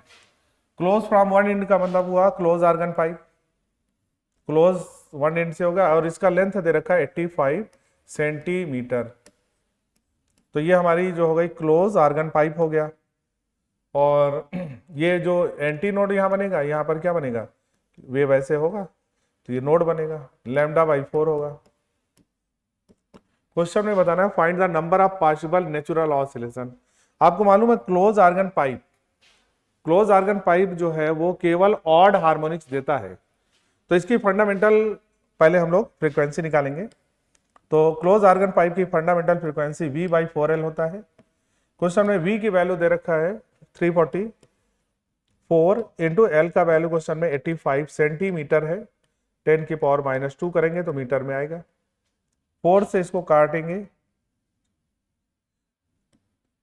85 आ जाएगा, 85 से 85 कैंसिल हो जाएगा, 10 की पावर -2 जाएगा ऊपर, वैल्यू आ जाएगी 100 हर्ट्ज। फंडामेंटल फ्रीक्वेंसी की वैल्यू 100 हर्ट्ज आ गई। Close organ pipe, close organ pipe जो है वो हमेशा ऑड हार्मोनिक्स देगा, यानी अगर वो पहले हमने फंडामेंटल F0 दिया तो अगला देगा 3F0, 5F0, 7F0। तो आप अगर देखो पहले अगर उसने 100 दिया है तो अगली देगा 300, फिर अगली देगा 500, फिर देगा 700, फिर देगा 900, फिर देगा 1100 और फिर देगा 1300। लेकिन क्वेश्चन में कहाँ तक पूछा गया है, 12 बाई 50 हर्ट्ज तक बताना है, तो 100 हर्ट्ज से ये 1100 तक देगा, क्योंकि अगला 1300 आ जाएगा। 1300 तक दे नहीं पाएगा क्योंकि 1250 हर्ट्ज तक बोला गया है, इसके नीचे कितना है, तो 1250 के नीचे इतने ही हार्मोनिक्स हैं, तो 1 2 3 4 5 6 टोटल कितने बन रहे हैं? 6। तो यहां पर 6 जो है हमारे पास possible number of natural oscillation है। तो 6 पॉसिबल हैं। अगर ये वैल्यू 1350 होता, 1350 होता, तो 1100 के बाद 1300 तक जाता, तब आंसर हो जाता 7। तो सबसे पहले आप fundamental frequency close organ pipe की लिखिए। और आपको मालूम है अगर ये क्लोज आर्गन पाइप है तो फंडामेंटल अगर एफ नॉट है तो अगला मिलेगा एफ नॉट के बाद क्या देता है? 3 F0, 5 F0, 7 F0, 9 F0, 11 F0, फिर 13 F0। लेकिन हमको केवल 1250 के अंदर बताना है। तो 1250 के अंदर इतने ही हमको मिलेंगे। तो टोटल कितने मिल गए? 6। क्वेश्चन नंबर है 35। व्हेन अ ट्यूनिंग फॉर्क का फ्रीक्वेंसी 256 हर्ट्ज, एक ट्यूनिंग फॉर्क है और इसकी फ्रीक्वेंसी हमें 256 हर्ट्ज दे रखा है। एक दूसरा अननोन ट्यूनिंग फॉर्क है, ये अननोन है, इसकी फ्रीक्वेंसी हमने f मान ली। अब इन दोनों को जब साउंड कराया गया तो 4 बीट्स मिल रही है, तो इनके बीच में नंबर ऑफ बीट्स 4 बन रहे हैं। तो ऐसे हम लोग बना लेंगे, अभी क्वेश्चन आया था। अब हमको ये जो अननोन फ्रीक्वेंसी, इसकी फ्रीक्वेंसी अगर देखें तो इसकी फ्रीक्वेंसी इस नोन वाले में 4 जोड़ के 256 प्लस 4 लिखेंगे या 256 माइनस 4 लिखेंगे। यानी आंसर जो आएगा 260 या 252, दो में से एक ऑप्शन होगा। तो 260 या 252 में से एक ऑप्शन होगा। सेकंड नहीं हो सकता, थर्ड नहीं हो, दो ऑप्शन हटा दो, पहला या चौथा ही आंसर होगा। अब चेक करते हैं इसमें। अब आगे की कंडीशन, इन दोनों में से कोई एक ऑप्शन चेक करते हैं जो हम मान सकते हैं सही हो। चलिए हमने मान लिया 260 हमारा सही राइट आंसर है। किसी एक आंसर को आप चूज करो। हमने ले लिया 260। अब बोला गया नाउ वैक्स इज, क्वेश्चन में इसमें wax is coated on unknown frequency, इस पे वैक्स लगा दिया। वैक्स लगाओगे तो मास बढ़ गया, मास बढ़ गया तो फ्रीक्वेंसी कम हो जाएगी। हमने जो फ्रीक्वेंसी मानी है उसकी फ्रीक्वेंसी कम करिए। तो 260 की फ्रीक्वेंसी अगर डिक्रीज करेंगे तो इसको घटा दो, 259 कर लो या 258, या ऐसे घटाते हुए लिखते जाओ। फिर से साउंड कराओ, किसके साथ? हम लोग कराएंगे 256 के साथ। क्या 256 के साथ हमें नंबर ऑफ बीट्स जो है वो अनचेंज का मतलब हुआ, पहले 4 मिल रहा था, बाद में भी 4 मिले। अनचेंज का मतलब हुआ उसका नंबर ऑफ बीट्स में कोई फर्क ना आए, यानी 4 मिलना चाहिए। चलो इसको अगर चेक करें तो 59 और 56 3 का मिलेगा, 58 और इसमें 2 का मिलेगा, और ऐसे करते हुए 1 का मिलेगा, 0 का मिलेगा, फिर 1 2 3 4। इसका मतलब ये वैल्यू जब घटते घटते कितनी हो जाए, ये घटते घटते हमारी वैल्यू 252 तक पहुंच जाए। कहां तक पहुंच जाए? 252 तक घटते हुए पहुंच जाए, तो यहां पर नंबर ऑफ बीट्स 4 मिल जाएगा। तो इसका मतलब राइट आंसर 256 होगा। तो हमें आंसर में चेक करने के लिए आपको ये देखना होता है कि जो भी वैल्यू दी है, जो फ्रीक्वेंसी नोन है, उसमें नंबर ऑफ बीट्स ऐड करो और सब्ट्रैक्ट करो, वही दो आंसर हो सकते हैं। अब उसमें से किसी एक आंसर को आप अपना आंसर मान लो और उसके लिए सारी कंडीशन चेक करो। वैक्स लगाया जा रहा है अननोन पे, तो मास बढ़ जाएगा, मास बढ़ने से फ्रीक्वेंसी कम हो जाएगी। तो 260 जिसका माना है उसकी फ्रीक्वेंसी कम करो और उसको फिर से साउंड कराओ 256 के साथ। 4 बीट्स आनी चाहिए। तो अगर ये 260 घटते घटते 252 तक पहुंच गया तो इसका बीट्स 4 मिल जाएगा। इसका मतलब 260 से ही 4 बीट्स मिलना पॉसिबल है। चलो 252 चेक करते हैं, क्या इससे ये आंसर आएगा कि नहीं आएगा। 252 का भी फ्रीक्वेंसी कम करो, फ्रीक्वेंसी कम करेंगे तो इसकी वैल्यू 251 हो सकती है, 250 हो सकती है, 250, 249 हो सकती है। ऐसे घटाते जाओ। फिर से साउंड कराओ 256 के साथ। तो 256 के साथ साउंड कराओगे तो ये वाली वैल्यू कितनी देगी? ये हो गया हमारे पास 5। इसके साथ कितना आएगा? 6। इसके साथ कितना, यानी 5 से कम तो देगा ही नहीं। 5 6 7 8 9 ये ऐसे देगा, 4 कभी नहीं मिलेगा। तो इसका मतलब ये आंसर नहीं होगा, आंसर फर्स्ट होगा। क्वेश्चन में बोला कि string is cut into 3 parts having fundamental frequency. एक स्ट्रिंग है, ये मान लेते हैं एक स्ट्रिंग है, इसको 3 पार्ट में कट किया गया और जो फ्रीक्वेंसी है सभी का ये पहला पार्ट कट हुआ, इसका लेंथ L1 हो गया, इसकी फ्रीक्वेंसी N1 है। दूसरे पार्ट को यहाँ कट किया, इसका लेंथ L2 हो गया, फ्रीक्वेंसी N2 है। तीसरे पार्ट का लेंथ L3 हो गया और फ्रीक्वेंसी N3 है। पूरा लेंथ इसका L था। तो एक स्ट्रिंग को 3 पार्ट में कट किया, L1, L2, L3, और हर पार्ट की फ्रीक्वेंसी गिवन है। अगर आप देखो ध्यान से तो L यहाँ पर L1 plus L2 plus L3 के बराबर है। अगर हम लोग लेंथ और फ्रीक्वेंसी की बात करें स्ट्रिंग के क्वेश्चन में, तो frequency inversely proportional to length होता है। तो अगर यानी लेंथ लिखा है तो हम लोग इसको फ्रीक्वेंसी 1/n लिखेंगे, और ये 1/n1 हो जाएगा, प्लस 1/n2 हो जाएगा, प्लस 1/n3 हो जाएगा। तो ये इसका राइट आंसर होगा option number first. Question number है इसके बाद 37। Standing wave are produce in 10 metre long stage string if the string vibrate in 5 segment and wave velocity 20, frequency क्या होगी? फ्रीक्वेंसी हमारी होती है, अगर हम लोग वेव देखें स्टैंडिंग वेव और स्ट्रिंग में देखें, तो स्ट्रिंग में अगर मान लो नंबर ऑफ, ये हमारा लूप है और ऐसे नंबर ऑफ लूप कितने हो p, तो फ्रीक्वेंसी का जो फार्मूला होता है वो जितने नंबर ऑफ लूप होते हैं p, है ना, फ्रीक्वेंसी होता है v by lambda. v by lambda होता है ना हम लोग का में फ्रीक्वेंसी का वैल्यू। और यहां पर हम लोग देखेंगे कि जो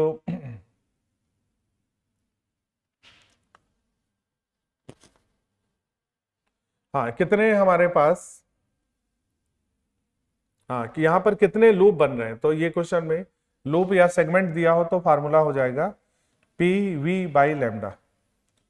ठीक है, नंबर ऑफ लूप यहां पर लिख लेते हैं, कितना दिया है क्वेश्चन में, नंबर ऑफ लूप या नंबर ऑफ सेगमेंट, उसको पी बोल दिया, तो यहां पर 5 है, वेलोसिटी दिया है 20, वेवलेंथ क्या होगी 10 मीटर लॉन्ग है। तो यहां पर अगर हम लोग हाँ इसको ऐसे लिखेंगे, जिसको फ्रीक्वेंसी का जो फार्मूला लिखा जाता है स्ट्रिंग के केस में वो होगा P by 2L into V. ये फार्मूला पूरा अगर हम लोग लिखें तो ऐसे लिखा जाता है 1/2L under root T by mu, जहां पर T बाई म्यू वेलोसिटी होता है। इस फार्मूले को हम लोग, ये एक सेगमेंट की फ्रीक्वेंसी का फार्मूला होता है, स्ट्रिंग के एक सेगमेंट या एक लूप का ये फार्मूला होता है। ऐसे कितने लूप हो, अगर मान लो यहाँ पर P लूप हो तो यहाँ पर फार्मूले में P लगा दो। T बाई म्यू को वेलोसिटी बोलते हैं, यानी कि इसका फार्मूला ऐसा भी लिख सकते हैं P into we upon 2L, जहां पर P जो है नंबर ऑफ, P हमारा क्या है, नंबर ऑफ लूप्स, या इसी को बोलते हैं सेगमेंट। जितने सेगमेंट होंगे उनकी नंबर यहां पर लिखना पड़ेगा P के जगह पर। कितने लूप दिया है, सेगमेंट है 5, वेलोसिटी की वैल्यू 20 अपॉन 2 लिखेंगे, लेंथ की वैल्यू 10 है, तो 10 इंटू 2 बराबर 20, बराबर 20 कट गया 5 आ जाएगा, तो फ्रीक्वेंसी की वैल्यू 5 हर्ट्ज होगा, आंसर नंबर 3 होगा। तो स्ट्रिंग में ये फार्मूला होता है सेगमेंट में। अगर कोई स्ट्रिंग उसमें कितने भी सेगमेंट दिए हो, मान लेते हैं P सेगमेंट दिए हैं, तो इसके लिए फ्रीक्वेंसी ये होगी, और ये जो T बाई म्यू है वो वेलोसिटी का फार्मूला होता है। 38 में बोला गया ये tuning fork and A sonometer wire, ये एक ट्यूनिंग फॉर्क है और यहां पर एक सोनोमीटर वायर है। साउंड टुगेदर प्रोड्यूस 4 बीट्स, चलो इसकी फ्रीक्वेंसी f मान लेते हैं और इसकी फ्रीक्वेंसी n मान लेते हैं, दोनों को साथ में साउंड कराया गया, तो यहां पर बीट्स जो बन रहे हैं वो 4 बन रहे हैं। तो बीट्स यहां पर 4 बन रहे हैं, तो हमें बताना है ट्यूनिंग फॉर्क की फ्रीक्वेंसी क्या होगी, ट्यूनिंग फॉर्क यानी n की फ्रीक्वेंसी क्या होगी। तो आप देखो, अगर ट्यूनिंग फॉर्क को देखा जाए और सोनोमीटर वायर को देखा जाए, 4 बीट्स बन रहे हैं, ठीक है ना, 4 बीट्स बन रहे हैं, और लेंथ ऑफ वायर दे रखा है क्वेश्चन में 95 सेंटीमीटर और 100 सेंटीमीटर। तो अगर हम लोग 95, आपको मालूम है फ्रीक्वेंसी और इनवर्सली प्रोपोर्शनल टू लेंथ होता है, यानी F1 L1 बराबर हम लोग लिख सकते हैं F2 L2।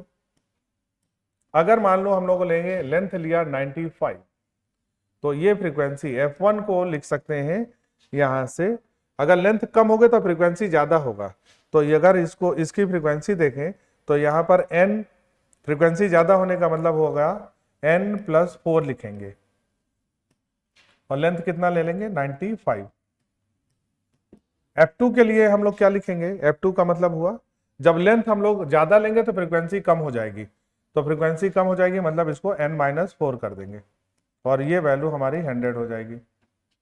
सॉल्व करते हैं इसको। 95 को यहाँ पर 5 से कट करेंगे तो 5 1 जा हो गया और ये 9 हो जाएगा, ये हो गया हमारा 20। तो 19n प्लस 4 ये कितना 76 बराबर कितना आया 20n माइनस 80। 20n ये 80 इधर चला गया ऐड हो गया और 19n इसमें ऐड हो जाएगा माइनस हो जाएगा, n बराबर हो गया 76 प्लस 80 6 हो गया और आर ये हो गया तो 156। राइट आंसर होगा 156। फिर से समझो, ट्यूनिंग फॉर्क की फ्रीक्वेंसी f है और सोनोमीटर वायर की फ्रीक्वेंसी है हमारी n। अब इन्होंने फ्रीक्वेंसी को क्या बोला गया कि जब लेंथ 95 लें तो क्या होगा और 100 लेते तो क्या होता है, इनके बीच में बीट्स 4 बन रहा है, तो इनके बीच में बीट्स बन रहा है मतलब इन दोनों का डिफरेंस 4 आना चाहिए। तो अगर हम लोग यहां पर देखें फ्रीक्वेंसी और लेंथ में, तो frequency inversely proportional to length होता है, तो जो सोनोमीटर वायर है उसकी फ्रीक्वेंसी क्या लेंगे, अगर लेंथ अगर हम लोगों ने 95 माना है तो उसकी फ्रीक्वेंसी ज्यादा होनी चाहिए। ज्यादा कब होगी, जब उसमें ऐड कर दें, तो 9 + 4 कर देंगे, 9 + 4 करेंगे तो फ्रीक्वेंसी ज्यादा होगा और 9 में मतलब n में से n + 4 करेंगे तो फ्रीक्वेंसी ज्यादा, n - 4 करेंगे फ्रीक्वेंसी कम। तो n + 4 के लिए लेंथ लेंगे 95 और n - 1 के लिए 100 फ्रीक्वेंसी लेंगे। दोनों वैल्यू को यहां पर रखें, आंसर सॉल्व करेंगे। चलिए अगला करते हैं।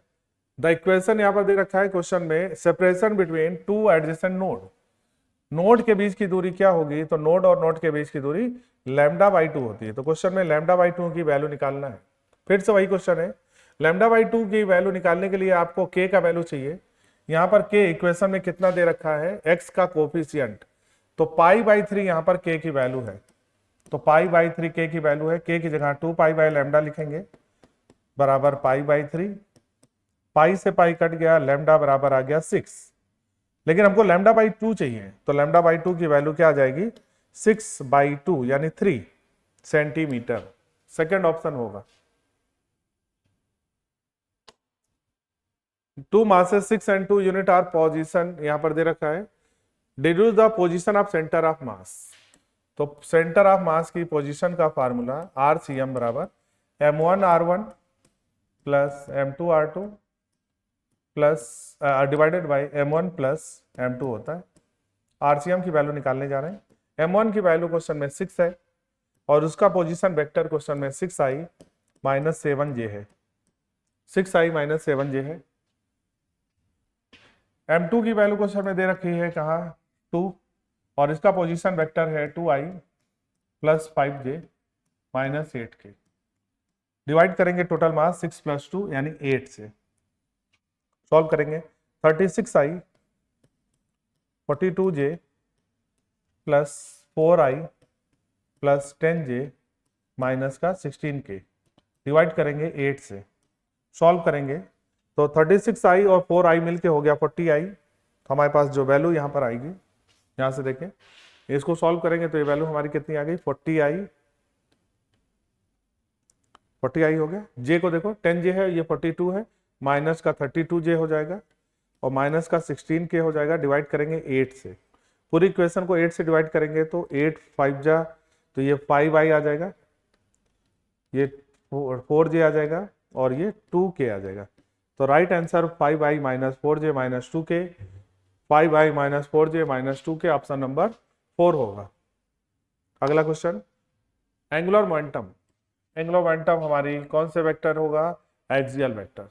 एंगुलर मोमेंटम टार्क है ना, एंगुलर मोमेंटम हो गया, टार्क हो गया, एंगुलर वेलोसिटी, जिसमें भी आप देखो रोटेशन में जो भी क्वांटिटी दिख रही है वेक्टर में, वो सब हम लोग क्या ले सकते हैं, एंगुलर वेलोसिटी के बाद हम लोग ले सकते हैं एंगुलर एक्सीलरेशन। ये सब हमारी कैसी है, सब जो है हमारा एक्सियल वेक्टर है और एक्सियल वेक्टर का direction right hand thumb rule से निकालते हैं। हमेशा एक्सिस ऑफ रोटेशन के क्या होगा, अगर ये एक्सिस ऑफ रोटेशन हो तो perpendicular to axis of rotation होगा, अपवर्ड या डाउनवर्ड होगा। 42 moment of inertia of solid sphere of density दे रखा है। तो मोमेंट ऑफ इनर्शिया अगर हम लोग बात करें सॉलिड स्फीयर का अपने एक्सिस पे, तो आई का वैल्यू 2/5 mr² लिखते हैं। क्वेश्चन में डेंसिटी दिया है, इसका मतलब मास को बदलना पड़ेगा। मास को कैसे बदलेंगे, मास होता है वॉल्यूम इनटू डेंसिटी। मास को लिख सकते हैं वॉल्यूम इनटू डेंसिटी। वॉल्यूम होता है स्फीयर का 4/3πr³, 4/3πr³। Density into r², r² और 3 मिलके r5 हो गया, 2 और 4 हो गया 8/5 और 3 हो गया 15, तो पाई डेंसिटी r का पावर 5। अगर 15 से करेंगे तो ये वैल्यू लगभग पॉइंट लगाएंगे, 0.5 से थोड़ा वैल्यू ज्यादा 0.53 और पाई रो r का power 5। Option number second. Question number 43 a boy suddenly comes and sit on a circular rotating table. अगर कोई टेबल रोटेट कर रही है, मान लें ये टेबल है और ये रोटेट कर रही है और कोई चाइल्ड इस पे आके बैठ गया, तो रोटेशन में आपको मालूम है जब भी कोई बॉडी रोटेट कर रही है और कोई आके इस पे बैठ जाए, कुछ बॉडी इस पे रख दिया जाए, तो कंजर्वेशन ऑफ एंगुलर मोमेंटम लगता है। एल यहाँ पर कंजर्व रहेगा। एल मतलब हुआ, एल यहाँ पर हो गया एंगुलर मोमेंटम, तो कंजर्वेशन ऑफ मोमेंटम यहां पर होगा answer number 3rd। A child stand at the centre of turn table with his 2 arm outstretched. Turn table is rotating with angular speed of 40। How much is the angular speed of child if is fold his hand back and. देखो यहां पर एक child जो है एक rotating table के ऊपर बैठा है और पहले वो जो बॉय है अपने हाथ को रोटेट मतलब हाथ को फैलाया हुआ है। तो अगर इसके ऊपर चाइल्ड बैठा हो, ये हमारा चाइल्ड है इसके ऊपर, और ये दोनों हाथ अपना फैला के अभी जो है रोटेट कर रहा है, इसके ऊपर रोटेट कर रहा है। ये ओमेगा घूम रहा है तो इसके ऊपर ये भी ओमेगा घूमेगा, एंगुलर वेलोसिटी ओमेगा से ये घूम रहा है। अब अगर वो अपने हाथ को क्या कर दे, रिड्यूस कर दे, फोल्ड कर दे, तो अब इसकी एंगुलर वेलोसिटी अगर 2/5 टाइम्स हो गई, तो बताना है क्वेश्चन में कि इसकी एंगुलर वेलोसिटी क्या होगी अगर इसका मोमेंट ऑफ इनर्शिया रिड्यूस होकर 2/5 टाइम इनिशियल वैल्यू के हो जाए। तो जितने भी रोटेशन वाले क्वेश्चन होते हैं, बॉडी रोटेट कर रही, कंजर्वेशन ऑफ एंगुलर मोमेंटम लगाएंगे। एल यहाँ पर कंजर्व होगा, यानी कि I1 ω1 बराबर I2 ω2 करेंगे। तो पहले मोमेंट ऑफ इनर्शिया I था, उसका एंगुलर वेलोसिटी थी 40 रिवोल्यूशन पर मिनट, और रिवोल्यूशन पर मिनट में ऑप्शन है, चेंज करने की जरूरत नहीं है। I2 मोमेंट ऑफ इनर्शिया कितना हो गया, 2/5 टाइम द इनिशियल वैल्यू, तो 2/5 इसका और इनिशियल वैल्यू I हो गया। ओमेगा की वैल्यू ओमेगा डैश हो गई, इसको निकालना है। I से I कैंसिल हो गया, 2 से 20 हो गया, 20 × 5 हो गया 100, तो ओमेगा डैश की वैल्यू आ जाएगी 100 revolution per minute. Option number 1। 45 a body having moment of inertia 1.2 kilogram metre about axis is at rest order to produce in rotation kinetic energy. Initial angular velocity इसकी 0 है, rest में है, और जब rotate कर रही है तो उसमें रोटेशनल काइनेटिक एनर्जी आ गई 12I ω²। ये वैल्यू क्वेश्चन में दे रखा है 1500, तो यहाँ पर सबसे पहले हम लोग ओमेगा निकालेंगे। I का वैल्यू क्वेश्चन में 1.2 है, ω² यहाँ पर चेक करते हैं कितना आएगा। तो अगर इसको देखें तो ये हो गया 3000 डिवाइडेड बाई 1.2, ये आ जाएगा हमारा ओमेगा क्या वैल्यू अंडर रूट में। इसको सॉल्व करेंगे तो ये एक 0 बढ़ाएंगे, 10 का पावर 4, यानी ये वैल्यू 10 की पावर 2 हो गई, डिवाइड करेंगे 4 का ये 2, 100/2 यानी 50 आ गई। ओमेगा की वैल्यू 50 आ गई। तो क्वेश्चन में बताना है अबाउट दैट, यहाँ क्वेश्चन में बताना है एंगुलर एक्सेशन की वैल्यू दे रखा है, हमको क्वेश्चन में बताना है, अच्छा टाइम बताना है, टाइम की वैल्यू। तो टाइम निकालने के लिए आप देखो ओमेगा बराबर होता है ω0 प्लस अल्फा टी। ओमेगा की वैल्यू हम लोगों ने निकाला 50I, ओमेगा नॉट रेस्ट में था, 0 रखेंगे। एंगुलर एक्सेलेरेशन की वैल्यू 25 है, टाइम की वैल्यू निकालना है 50/25, इसका मतलब आंसर आएगा 2 सेकेंड। तो राइट आंसर हो जाएगा 2 सेकेंड। अगला क्वेश्चन है क्वेश्चन नंबर 46, मैच कराना है। Circular disc of radius R about an axis, the axis is passing through cylinder. तो क्वेश्चन में सर्कुलर डिस्क के बताना है और इसके एक्सिस जो है वो उसके सर्कुलर डिस्क के सेंटर से जा रहा है। सेंटर होना चाहिए, सिलेंडर नहीं। सर्कुलर डिस्क के सेंटर से, सिलेंडर नहीं, passing through centre, circular disc के सेंटर के अबाउट। तो आपको मालूम है ये डिस्क का होता है हाफ एम आर स्क्वायर, तो इसका आंसर पहले का आर होगा। दूसरा ऑप्शन चेक करते हैं। Hollow cylinder of radius R about an axis passing through axis of cylinder. Axis of cylinder पे बताना है। हॉलो सिलेंडर का रिंग के बराबर होता है और रिंग का moment of inertia M R square होता है, तो इसका क्यू हो जाएगा। तो ए का आर हो जाएगा, यहां पर हम लोग आंसर चलाते रहे। ए का आर होगा और बी का हमारा क्यू आएगा।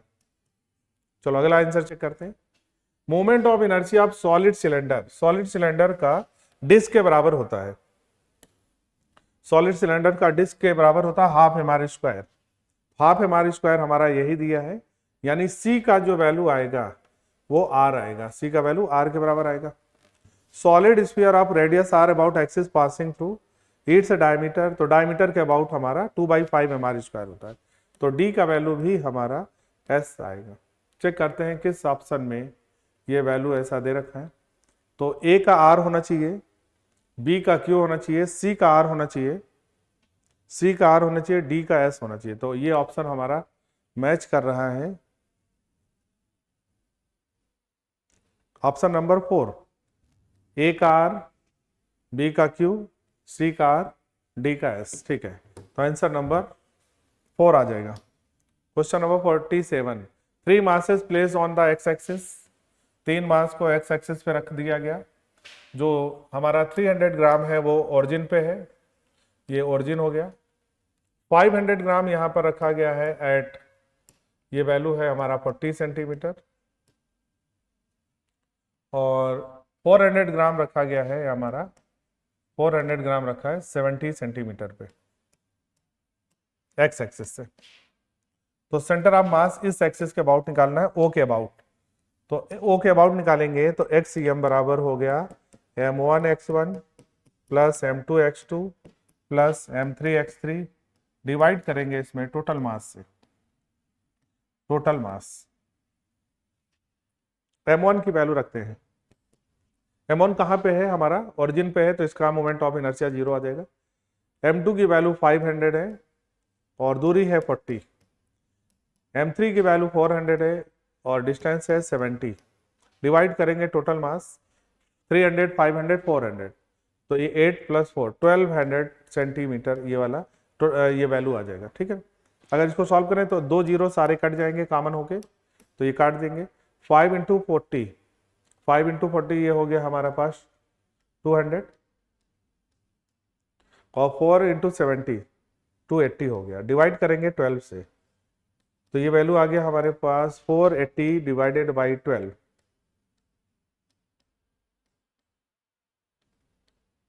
तो आंसर आ जाएगा 40 सेंटीमीटर। 40 सेंटीमीटर का राइट आंसर होगा। 48, given below two statement, moment of force is a vector quantity. Moment of force को हम लोग बोलते हैं torque. Moment of force torque है, टार्क एक वेक्टर क्वांटिटी है, बिल्कुल सही है बात। दूसरा option, angular momentum of a body may not be parallel to angular velocity. तो अगर कोई बॉडी रोटेट कर रही है, मान लो एक बॉडी ऐसे रोटेट कर रही, ये मान लो ये एक्सिस ऑफ रोटेशन है और कोई बॉडी इस एक्सिस के अबाउट रोटेट कर रही है। एंगुलर वेलोसिटी मान लेते हैं इसका ओमेगा है, तो इसका एंगुलर मोमेंटम जो है वो इसके पैरेलल हो सकता है, क्योंकि अगर राइट हैंड थंब रूल से देखें एंगुलर वेलोसिटी अगर परपेंडिकुलर टू प्लेन है, एंगुलर वेलोसिटी और एंगुलर मोमेंटम दोनों एक्सियल वेक्टर हैं, और एक्सियल वेक्टर जो होते हैं वो परपेंडिकुलर टू प्लेन, उनका मतलब उनका जो डायरेक्शन आता है एक्सिस ऑफ रोटेशन पे आएगा। तो एंगुलर वेलोसिटी और एंगुलर मोमेंटम दोनों का डायरेक्शन एक ही डायरेक्शन में हो सकता है, मतलब ये पैरेलल हो सकते हैं। इन्होंने बोला मे not be parallel, may not be parallel नहीं है, पैरेलल होंगे, तो इसका आंसर ये गलत हो गया। तो स्टेटमेंट पहला सही है, moment of force is a vector quantity, but statement second is a wrong, parallel नहीं होगा, तो ये गलत है, पैरेलल होगा, क्योंकि दोनों एक्सियल वेक्टर है, दोनों की डायरेक्शन वही होगी, दोनों की ही डायरेक्शन वही होगी। अच्छा, मोमेंट ऑफ फोर्स को हम लोग टार्क बोलते हैं, अगर आपको याद हो तो आप लोग कमेंट करके, सभी लोग जितने लोग डिस्कशन देख रहे हैं, एक क्वांटिटी है जिसका नाम होता है moment of momentum. Moment of momentum कौन किस क्वांटिटी को बोलते हैं? सभी ये क्वेश्चन है, कमेंट करके बताना, मोमेंट ऑफ मोमेंटम किसको बोलते हैं?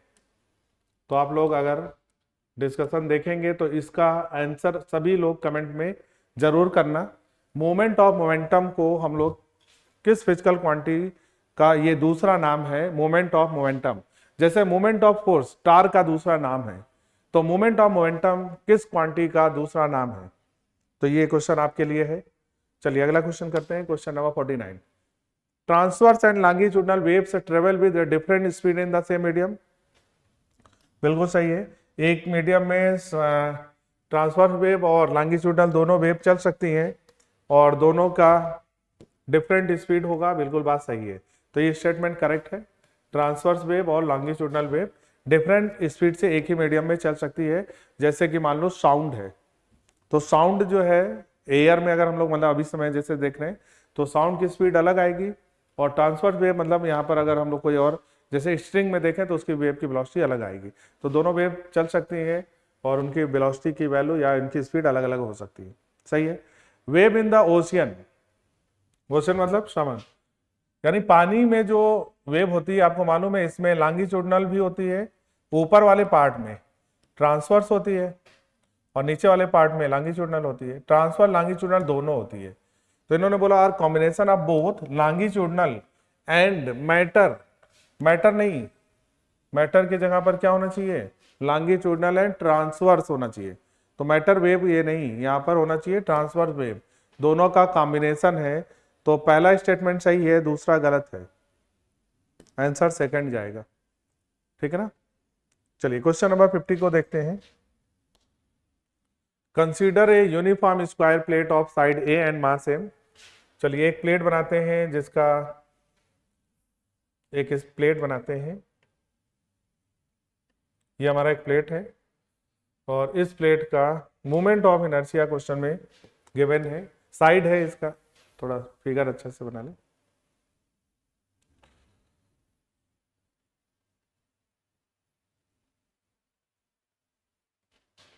ये एक प्लेट है और जो इसका इस एक्सिस के अबाउट मोमेंट ऑफ इनर्शिया है।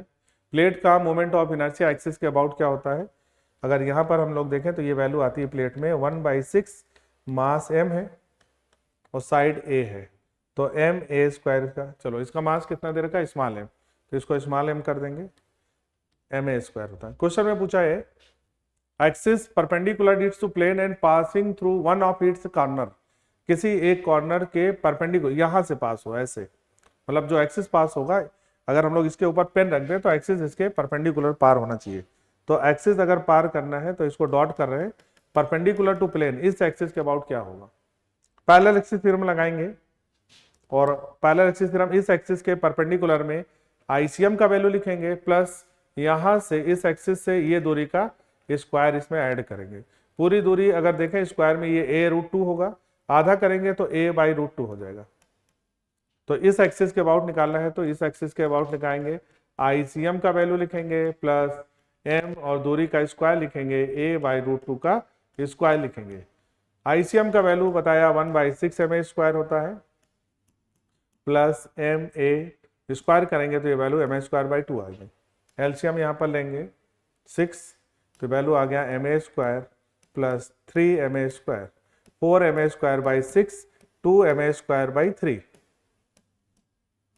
तो ये आंसर आ जाएगा 2ma²/3। तो राइट आंसर इसका हो जाएगा सेकंड। ठीक है, तो ये था हम लोग का आज का क्वेश्चन 50 तक हो गया है। कोई दिक्कत इसमें अगर आपको लग रही हो,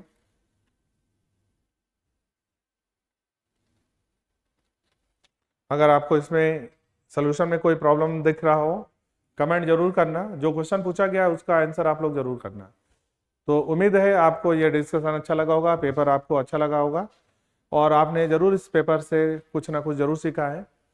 और ऐसे ही पेपर आपको देना है, एनालाइज करना है, जो गलती हुई है उसको आपको चेक करना है क्यों गलती हुई, और अगले पेपर में इस टाइप की गलती नहीं होनी चाहिए। तो बेस्ट ऑफ लक। आप जितने भी बच्चे टेस्ट दे रहे हैं बहुत ही मेहनत से टेस्ट दे रहे हैं और उम्मीद है आप लोग बहुत ही अच्छे से तैयारी कर रहे हैं नीट के लिए और इस साल हम लोग को सिलेक्ट होना है। Thank you so much. अगले टेस्ट में हम लोग फिर से मिलते हैं।